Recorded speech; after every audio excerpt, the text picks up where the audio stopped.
Welcome everyone in the another session of fluid mechanics and hydraulic machines. In this session, we are going to discuss about a reaction turbine, that is Kaplan turbine. So first of all, let's start with the classification of turbines.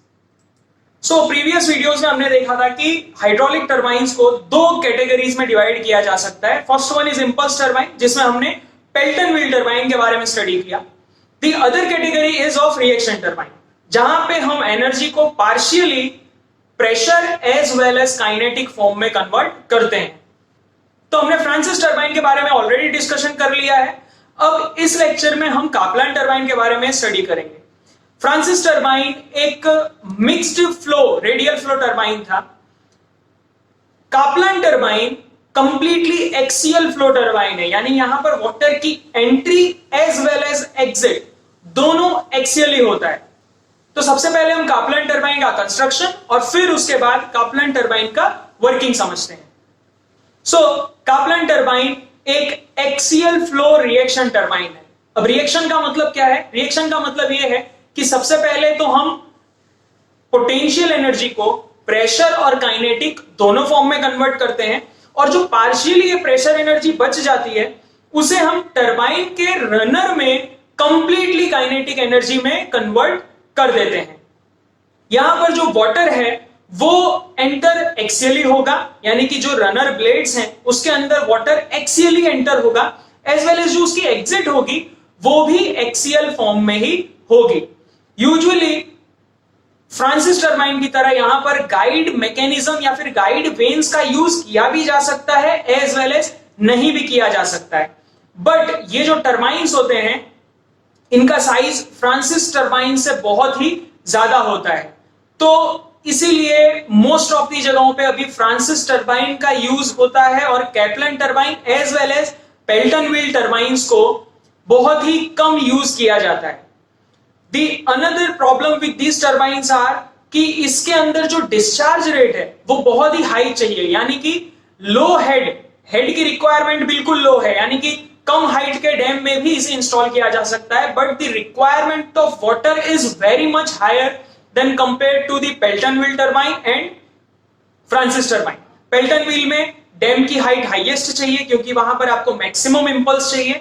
Francis turbine में medium height as well as medium discharge चाहिए, और Kaplan turbine में low head चाहिए but the discharge amount is very high, which is the biggest drawback of this turbine. Specific speed इस turbine की highest होती है compare to other to टरबाइन्स. इसके अंदर जो वेन्स हैं वो एडजस्टेबल टाइप की होती हैं, जो कि फ्रांसिस टरबाइन में पॉसिबल नहीं है. फ्रांसिस टरबाइन में रनर की जो ब्लेड्स हैं वो फिक्स होती है. यहां पर जो रनर की ब्लेड्स हैं वो एडजस्टेबल होती हैं, जिससे कि हम अमाउंट ऑफ वाटर के फ्लो को कंट्रोल कर सकते हैं. अगर ये ब्लेड्स नॉन एडजस्टेबल हैं तो उन ब्लेड्स को, उस टरबाइन को हम प्रोपेलर टरबाइन कहते हैं.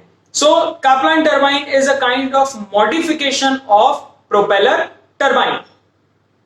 So basically यहां पर आप एक इमेज देख सकते हो जिसमें Kaplan turbine की ब्लेड्स को उसके हब या फिर कह सकते हैं बॉस, जो ऑरेंज कलर का कंपोनेंट है दैट इज कॉल्ड हब, उससे कनेक्ट किया गया है. ब्लेड्स की जो साइज है वो एक नॉर्मल ह्यूमन की साइज से भी बहुत बड़ी होती है. यूजुअली 4 से 8 नंबर ऑफ ब्लेड्स का यूज किया जा सकता है, और ये जो ब्लेड्स हैं वो फुल्ली एडजस्टेबल हैं, यानी कि इनको उनकी एक्सिस पे रोटेट किया जा सकता है, जिससे कि amount of water as well as the rotation speed of this turbine is also being controlled. So basically ये पूरे सेटअप को हम कनेक्ट किससे करते हैं? तो इसका जो हब होता है उसे एक शाफ्ट से कनेक्ट कर देते हैं, और वो शाफ्ट फाइनली अल्टरनेटर से कनेक्टेड होता है. जो वाटर का इनलेट है वो हम देख सकते हैं कि यहां पर इनलेट एक्सियल इनलेट है. इनलेट का मतलब टरबाइन के अंदर वाटर कैसे एंटर होता है वो मैटर नहीं करता, रनर ब्लेड्स पे वाटर कैसे एंटर होता है उसे हम इनलेट कहते हैं. तो यहां पर टरबाइन में भले वाटर रेडियली एंटर हो रहा है, but at the runner water जो है वो एक्सियली एंटर हो रहा है, एज वेल एज जो इसका एग्जिट है, यानी कि जो ड्राफ्ट ट्यूब कनेक्टेड होगा नीचे, वो भी एक्सियली एग्जिट करवाएगा. सो ये एक एक्सियल फ्लो, वाटर का एक्सियल डायरेक्शन में फ्लो हो रहा है, इसलिए इसे हम एक्सियल फ्लो टरबाइन्स भी कहते हैं. अब इसका हम वर्किंग देखते हैं. सो बेसिकली जो इनलेट होता है वो एक स्पाइरल ट्यूब्स के थ्रू होता है. तो सबसे पहले तो हम इसे देखते हैं कि ये एक लो हेड टरबाइन है, और हाई अमाउंट ऑफ डिस्चार्ज। इसमें जो डिस्चार्ज होगा वो बहुत ही ज्यादा अमाउंट में होता है। तो हेड जो है वो 30-40 मीटर्स तक ही रहेगा, बट डिस्चार्ज का अमाउंट है वो बहुत ज्यादा होता है। अब इस ह्यूज अमाउंट ऑफ वाटर को कंट्रोल करने के लिए, इसकी वेलोसिटी को कंट्रोल करने के लिए जो इसकी केजिंग है उसे स्पाइरल बनाया जाता है। तो अगेन फ्रांसिस टरबाइन की तरह स्पाइरल केजिंग का हम यहां पर यूज करते हैं, जिससे कि हम अमाउंट ऑफ वाटर्स को कंट्रोल कर पाए, जो वेलोसिटी है उसको स्मूथली रिड्यूस कर पाए। उसके बाद जो इसका दूसरा सेक्शन है, जो कि एक सबसे इंपॉर्टेंट कंपोनेंट इसका है, दैट इज रनर। रनर में जैसा कि हमने कंस्ट्रक्शन में समझा था कि इसकी ब्लेड्स जो हैं वो 4 to 8 नंबर ऑफ ब्लेड्स होती हैं, और इसका जो सेक्शन होता है वो एरोफॉइल शेप होता है। अब एरोफॉइल शेप अगेन हम क्यों यूज करते हैं, ताकि जो वाटर इसके ऊपर से जब जाएगा तो वो एक साइड लो प्रेशर जोन और एक side high pressure zone create करेगा, जिसके कारण इसमें रोटेशन पॉसिबल होगा। एंड अगेन ब्लेड को हम एडजस्ट कर सकते हैं according to the proper angle of attack, जो कि ऑप्टिमम एंगल ऑफ अटैक हम बोलते हैं। तो optimum angle of attack create करने के लिए इसके अंदर जो इसकी ब्लेड्स हैं वो एडजस्टेबल होती हैं। इसके बाद जो गाइड वेन्स हैं वो क्या करती हैं, तो एग्जैक्टली गाइड वेन्स वही काम यहां पर करती हैं जो वो फ्रांसिस टरबाइन में करती थी।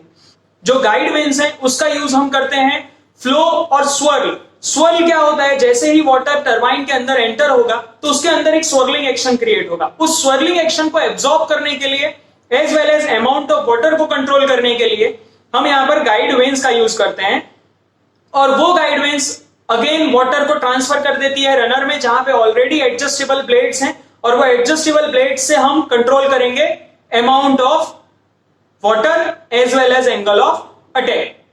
अब यूजुअली जब टरबाइन में वाटर एंटर होता है तो वो एक हाई प्रेशर वाटर होता है, यानी कि प्रेशर हाई होता है, वेलोसिटी भी हाई होती है, जो कि पार्शियली हमने कन्वर्ट किया होता है, और एग्जिट में जो प्रेशर है वो बहुत ही लो हो जाता है। एग्जिट में प्रेशर लो होने के कारण यूजुअली टरबाइन के जो एंड्स होते हैं वहां पर कैविटेशन होने के चांसेस बहुत ज्यादा होते हैं। कैविटेशन यूजुअली क्या है कि वाटर का वेपराइजेशन हो जाना एट लो प्रेशर। तो उस लो प्रेशर को अवॉइड करने के लिए हम ड्राफ्ट ट्यूब का यूज करते हैं, जहां पर थोड़ा सा नेट प्रेशर को बढ़ाया जाता है और वेलोसिटी को रिड्यूस किया जाता है in order to create increase the net head of the flowing fluid. Usually ये जो टरबाइन की ब्लेड्स हैं वो स्टेनलेस स्टील की बनी होती हैं। ग्रेड आप यहां पर देख सकते हो, इस ग्रेड की बनी होती हैं। रीजन ये है कि कैविटेशन के कारण इस पर जो इंपैक्ट होगा उस इंपैक्ट से ये ब्लेड जो है वो एरोड ना हो, इसके लिए हम यहां पर स्टेनलेस स्टील का यूज करते हैं। जो स्पाइरल गेजिंग है वो कास्ट आयरन या फिर कास्ट स्टील की भी बनी हो सकती है। सो होपफुली काप्लान टरबाइन का जो वर्किंग है वो आपको अच्छे से समझ में आ गया होगा। In next lecture we will discuss about the comparison of Kaplan, Pelton wheel and Francis turbine.